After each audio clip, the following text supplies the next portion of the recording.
This is my first recipe video. এর আগে আমি কখনো ওরকমভাবে কোনো কিছু বানাইনি। আমি নিজেও এখনো শিখছি। এখানে হচ্ছে আমি একটা পানিতে ২ চামচ পরিমাণ লবণ আর ২ চামচ ভিনেগার দিয়ে ভালো করে মিক্সড করে নিচ্ছি। কারণ আমি আজকে বানাবো আমের মুরব্বা। আমার হাসব্যান্ড পছন্দ করে, তো আমিও ফার্স্ট টাইম বানাচ্ছি।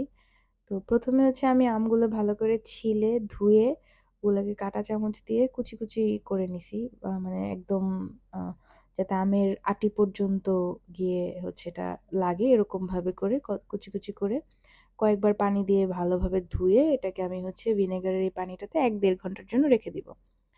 এখানে হচ্ছে আমি আবার দারচিনি, এলাচ, তেজপাতা নিয়ে নিচ্ছি। আর আমি যেহেতু মিষ্টি কম খাই, তো এই জন্য আমরা একটু চিনির পরিমাণটা কম ইউজ করবো ওইভাবে ইয়াতে। তো ২ কাপ চিনিতে আমি ২ কাপ পানি দিচ্ছি, দিয়ে হচ্ছে এটাকে হাই হিটে বয়েল করে নিব। বয়েল করার পর মানে ওটাকে ভালোভাবে চিনিটাকে মিক্সড করে ইয়াতে তেজপাতা, দারচিনি, এলাচগুলা দিয়ে দিচ্ছি যাতে এটা ভালোভাবে ফুটে।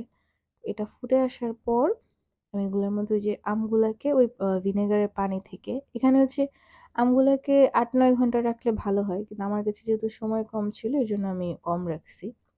তো আমি একা পারছিলাম না, তাই আমার হাসব্যান্ড আমাকে একটু হেল্প করে দিয়েছে।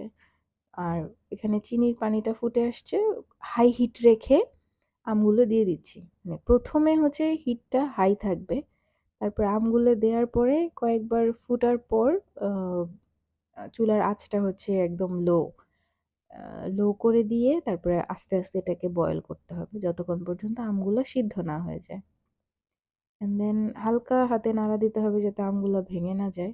তা আমার প্যানটা একটু ছোট হয়ে গেছে, প্যানটা একটু বড় দরকার ছিল যাতে আমগুলা ভালোভাবে নাড়াচাড়া দেওয়া যেত। এখানে হচ্ছে কিছুটা বয়েল হয়ে আসছে। লাস্ট পর্যন্ত হচ্ছে আমি হালকা করে একটু একটু উল্টে পাল্টে দিচ্ছিলাম যাতে ভালোভাবে বয়েল সব জায়গাতে সবগুলো আম হয়ে যায়।